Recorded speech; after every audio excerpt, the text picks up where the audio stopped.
Hi guys, I'm in Buryatia, and the reason I came here was to visit and learn about the Sagalgan holiday, which is the Buddhist New Year observed in accordance with the lunar calendar.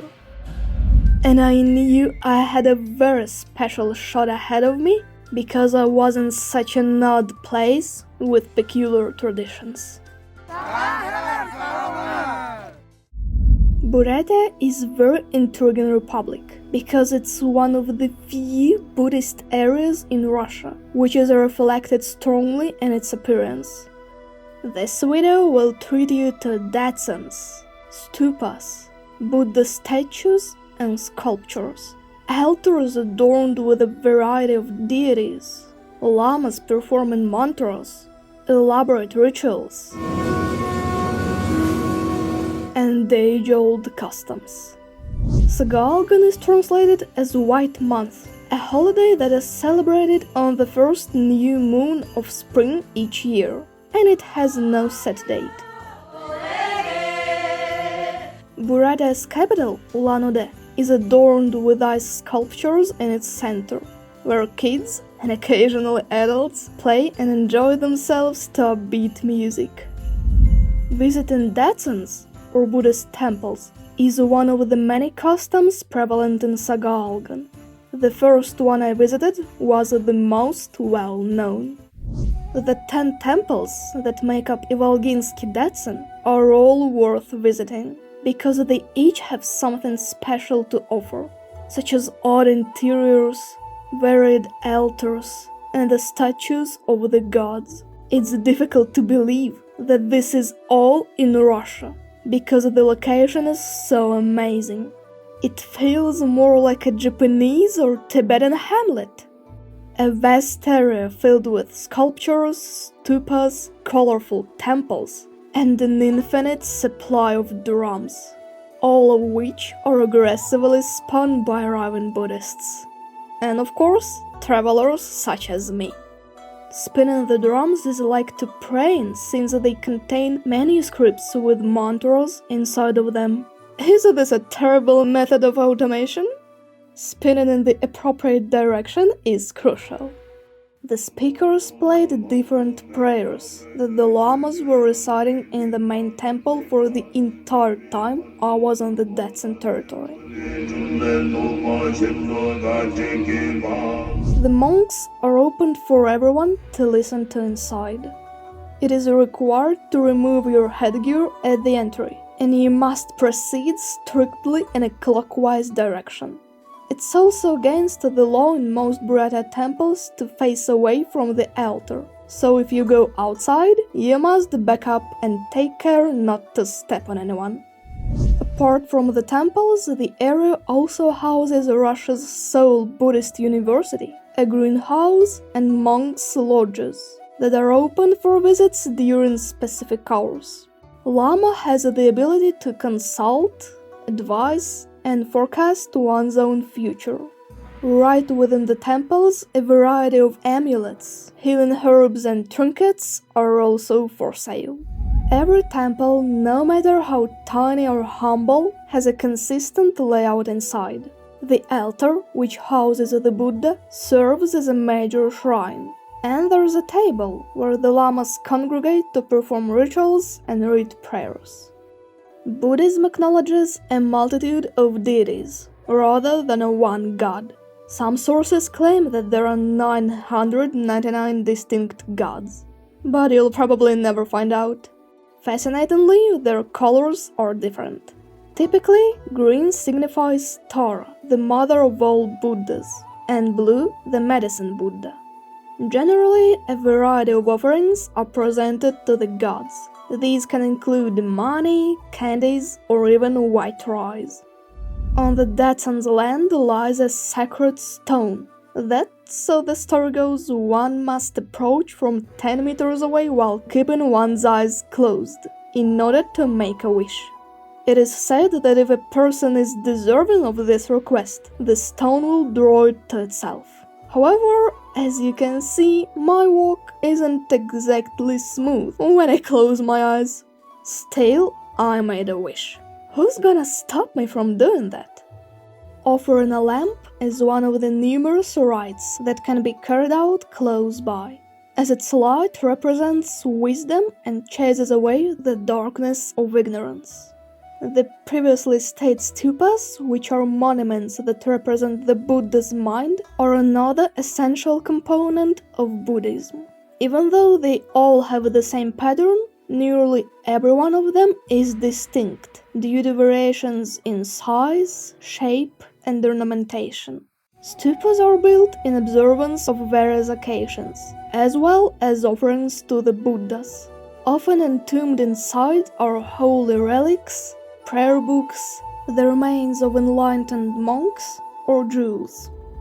Buddhists hold that the stupa is beneficial to the surrounding community and the environment, because it generates positive energy.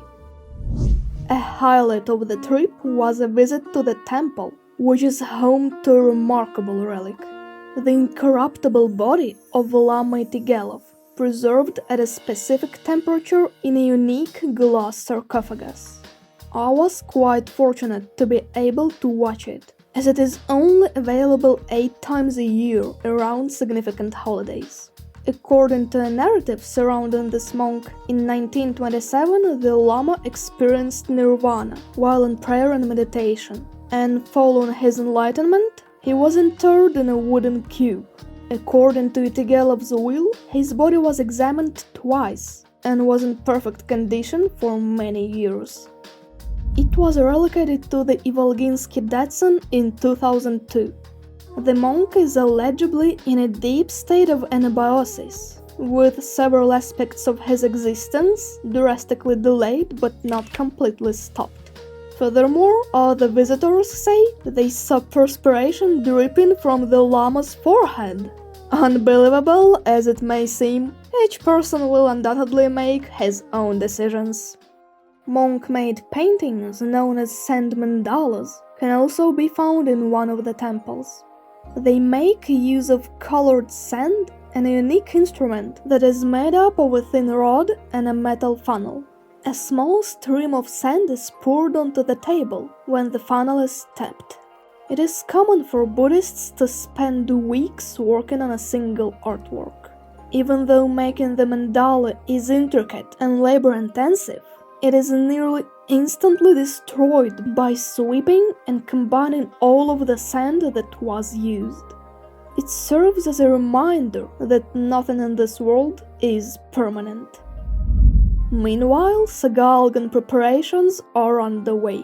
3 days prior to the celebration, temples often have a unique rite, in which the misdeeds and sins of the previous year are purged. I went to the most significant Datsun in Ulan-Ude, which is situated atop Bald Mountain, because I wanted to witness all of this activity firsthand.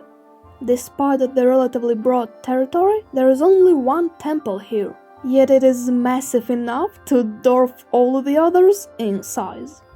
In addition, there are 2 enormous golden stupas that are accessible to general public, and each has a sort of museum. The Western stupa contains 2 remarkable 3-dimensional mandalas carved from wood by Tibetan masters, as well as a gallery filled with pictures and numerous nearly human-sized wooden figures of deities. A gallery including many marble sculptures and 1,000 red copper statues of deities can be found in the Eastern stupa. The Road of Long Life is a kilometer-long walkway that circles the temple.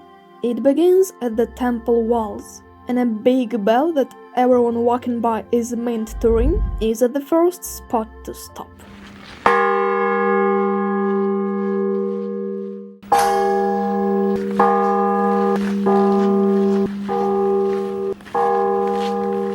Next, we witness the well-known prayer drums, which are evolving non-stop during this joyous event.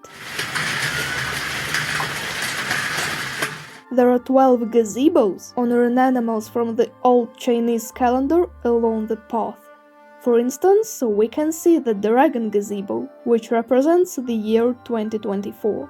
And this tiger was the year's symbol in 2022, the year I traveled to Buryatia. There is a distinct area at the bottom for displaying specific flags.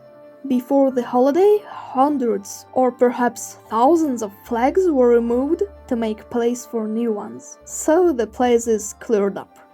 Let us do our portion of the New Year's Eve ceremony before entering the temple. As you can see, there are two somewhat unusual tents directly in front of the Datsun for a purifying ritual prior to the celebration. During this period, people wipe themselves with dough, symbolically transferring all illnesses, bad feelings, and failures onto it. During the day, people bring it here and place it for the future fire. Following dusk, the lamas dedicate the bonfire and light it, fervently consuming all the negative events from the previous year, while performing the relevant prayers. However, we have lots of time before beginning, so let's finally have a look at the temple, where mythological creature statues await us at the entrance. The main altar, featuring a 6-meter-tall, bronze and gold-leafed Buddha statue, is the first item that draws the eye. As usual, there are seats directly in front of it for the lamas who have not yet conducted a lengthy, serious ritual in observance of the festival. While visitors make their circuits inside the temple, worshipping and offering sacrifices to numerous deities, instruments and mantra sheets are already waiting to be used.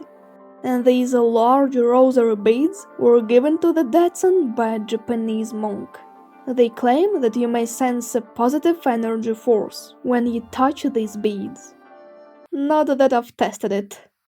I would like to bring up a phenomenon that really impressed me before the temple service starts. I'm now discussing what some people refer to as prostrations in front of the Buddha statue.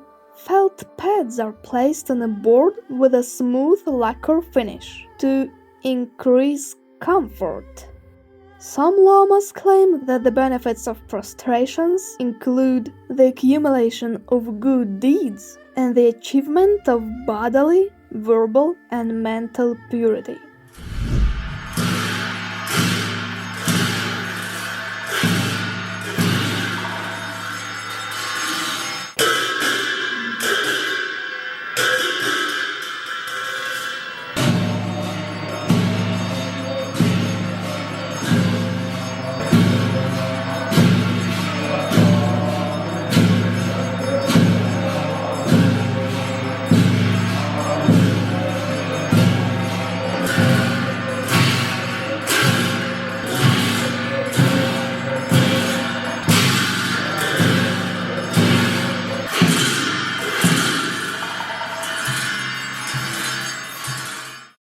Of course, the location has a lot of atmosphere, and right now I'm waiting for the bonfire to be started and the sun to set. As night fell, large groups of people gathered around the fire to await the start of the ceremony. In fact, there was a line of people waiting to participate in the ceremony. Regretfully, I had to stand outside in -20 for an hour because the start was delayed. It will have an impact on me later on. In the meantime, monks dressed strangely began reciting sacred texts.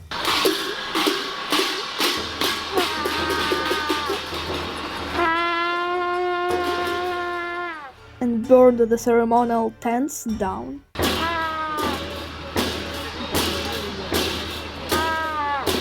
The monks left to return to the temple as soon as the fire was started.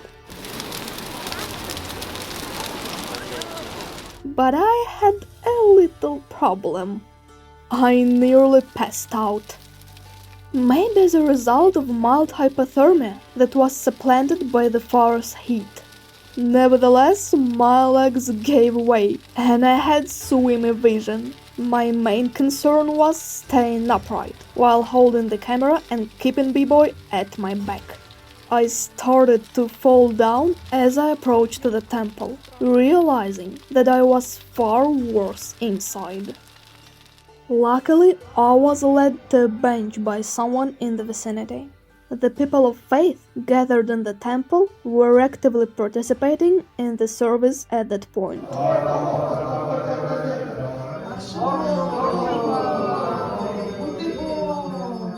I felt better and went back to the hotel without any mishap. In the meantime, today is February 2nd, the Sagalgan Day. Thanks to my friend Selma,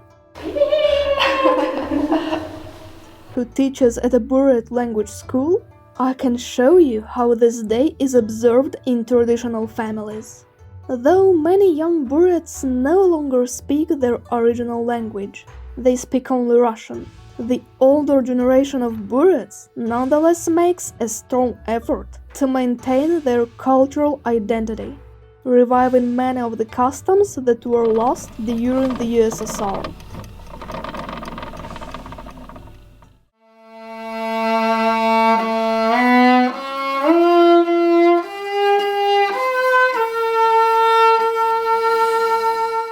Every family gets ready for a big event on the eve.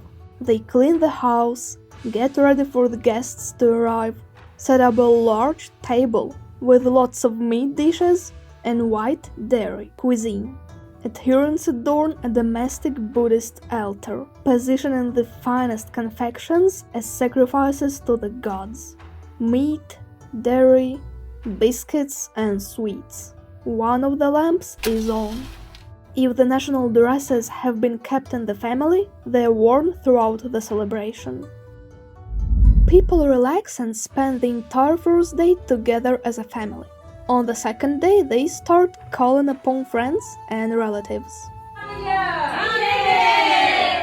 It's intriguing that the gender of the first visitor is a crucial feature.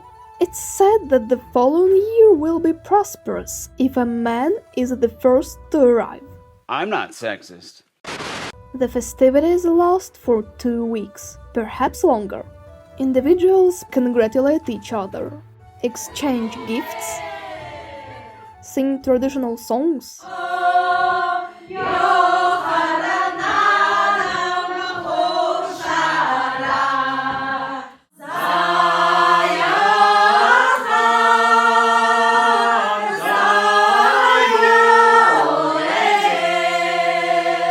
and play musical instruments.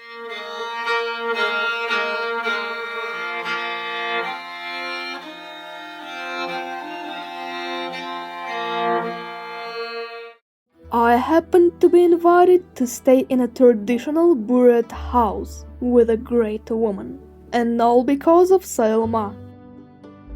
Just after the New Year, on February 3rd, we set off for an extremely unusual filming. I received an invitation to witness a local equestrian coach and his students engaging in a custom that has been resurrected in recent times. I observed the horses being trained there.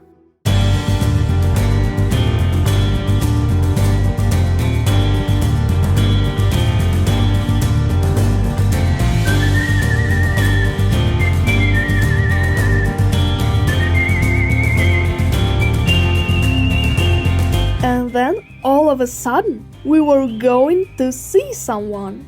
How did that come about? I'm not sure.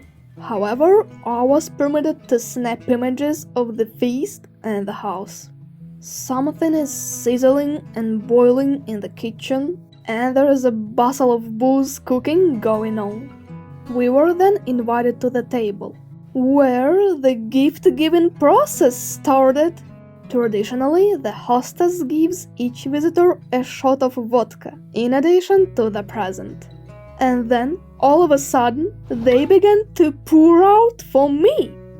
In addition to the fact that I had to decline because I don't drink, I had no idea that I would also be given a present. And naturally, I had nothing ready in return. What a complete disaster! Fortunately, I carried cash, so I gave the hostess money, despite the fact I haven't followed all of the formalities and didn't know the right things to pronounce. They told me the custom could do without vodka these days, instead of forcing me to drink it. Following lunch, the hostess showed me around the home altar and gave me a brief rundown of their day's activities. Перед сагалаганом все это чистится, убирается.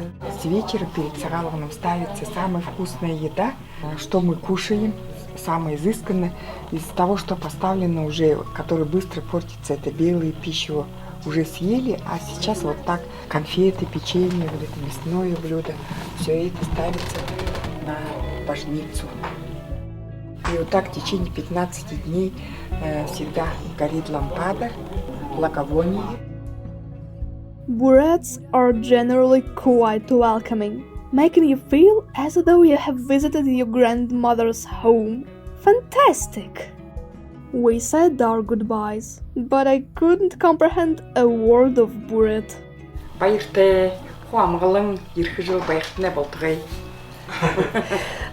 Приезжайте еще в гости.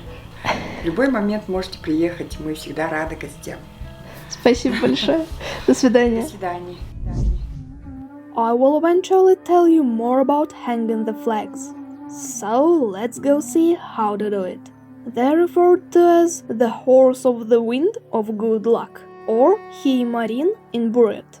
On the second day of Sagalgan, the guys hold a horse race in commemoration of this occasion.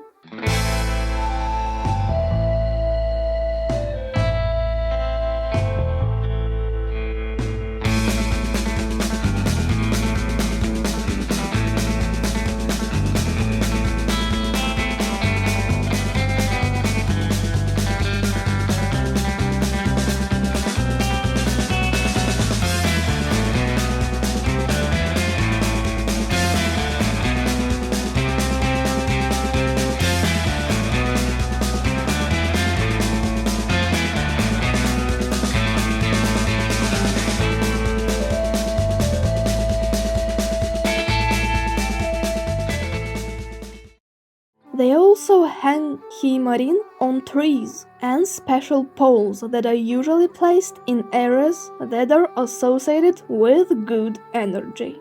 The horses shown on the flags are said to run in the breeze when the wind blows them, signifying good luck. The higher the horse soars in this instance, are better. Typically, they write their names and perhaps the names of loved ones on the flags. Each flag has a distinct hue, selected based on the individual's birth year, and each one represents a different element. Following prayers, everyone ascended to the hill to hang the flags, making sure to spin the drums as they went. Wonderful views of miles of snow-covered fields, decorated trees, and silence could be seen from the summit. After that, there was a feast, a bonfire, and I was even given the opportunity to ride a horse for the first time in my life. And as I rode along, experiencing the unceasing trample of the saddle with each stride, I couldn't help but be in awe of the young man who had the bravery and dexterity to gallop down the snowy road. When I spoke with the coach later, I found out that these training camps had only been held for 5 years. Вы с ребятами выехали на второй день Сагалгана, чтобы Химори повесить на целый год, чтобы была удача. И вот, ребята собрались все и приехали вот сюда, все на конях, чтобы они свои традиции, обычаи не забывали, чтобы они, когда нас не будет, даже они сами приезжали, вот тоже вот все это делали. Для сохранения традиций. Конечно, для сохранения традиций.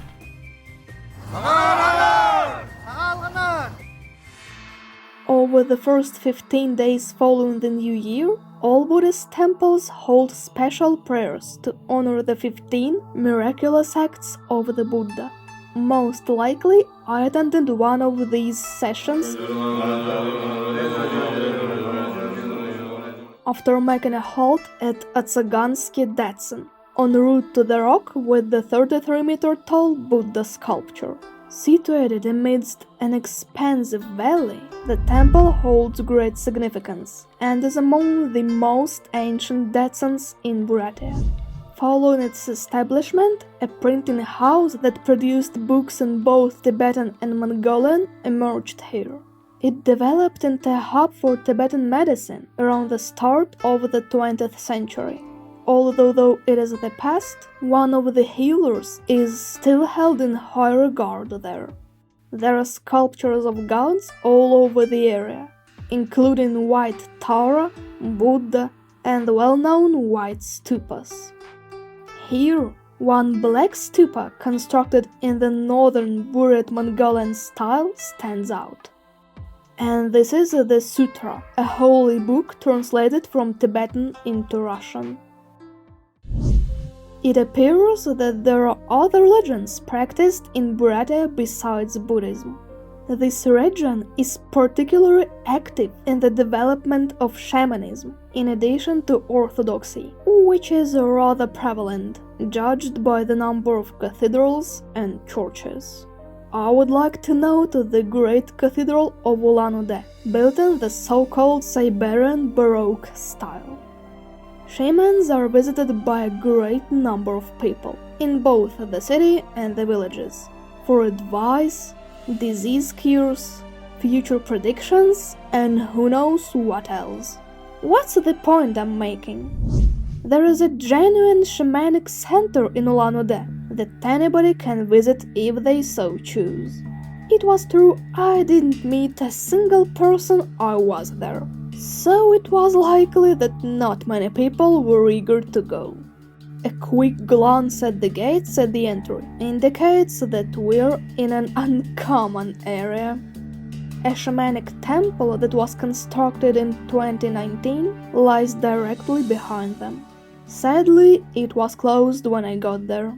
The so-called Palace of the Sky is built in the style of an octagonal yurt, with a dome colored like the sky, following the customs of the nomadic peoples. An artificially stacked mountain with symbolic value in shamanic traditions rises behind the temple. A strange altar in the shape of a tent, entirely draped in blue ribbons, with animal horns, skulls, and a top constructed of horse mane, sits in the middle of the complex. The surrounding ground is covered in a variety of candies and has liquid stains from things that were spilled throughout the ceremonies. To be honest, I don't even feel at ease in this place. I'm not scared of shamans, but the vibe here isn't really welcoming. Naturally, after exploring the place, I would have preferred to observe firsthand the kind of rituals being performed here. But making arrangements to even be in close proximity, let alone snap pictures, was a challenge. Still, I was fortunate. And soon you'll be able to witness my experiences at this complex. The White Elder and the 13 northern deities are the gods of the shamans. Both the temple and each shaman lodge have pictures of them hanging on the walls. Every one of the 13 gods has a distinct area of influence, such as justice, wisdom, youth, or spiritual strength. I was led to a hut, where the rite was performed following some preparation. Taking part in the ceremony were the shaman, her son, and an ancient Buryati translator, who was writing down the guidance from the heavenly ancestors. Я шаманка Танганова Ирина Ильинична. Сегодня ставлю угощение своим предкам в честь Сагалгана. И каждый шаман делает в определенное время, ставит угощение. Сегодня мой день. И я ставлю угощение своим предкам, чтобы они нас смотрели, охраняли, где-то подсказали, может быть, оберегали. Моя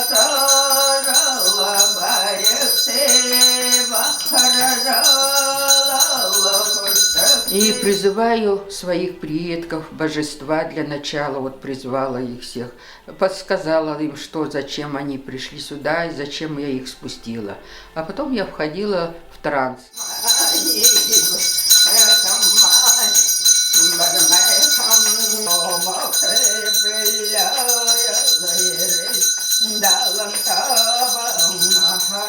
Спустила двоих бабушек по белому, это колокольчики, и дедушку спустила Дархана.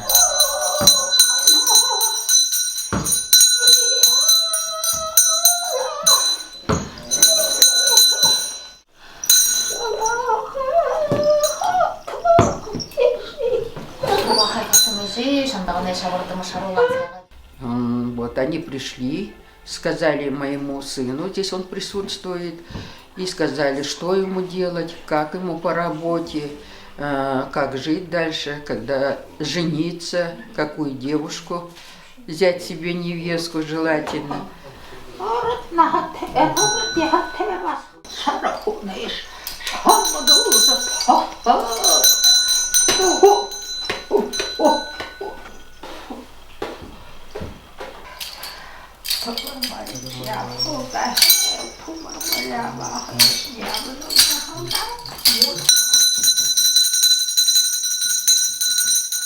The ritual's first session lasted for around 1 hour.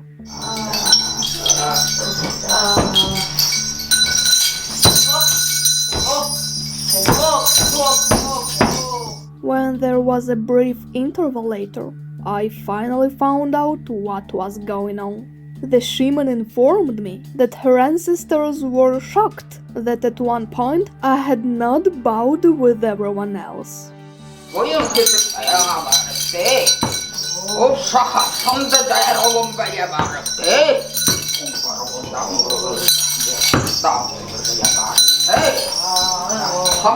Then came the second session, where a particular tambourine was used in place of bells.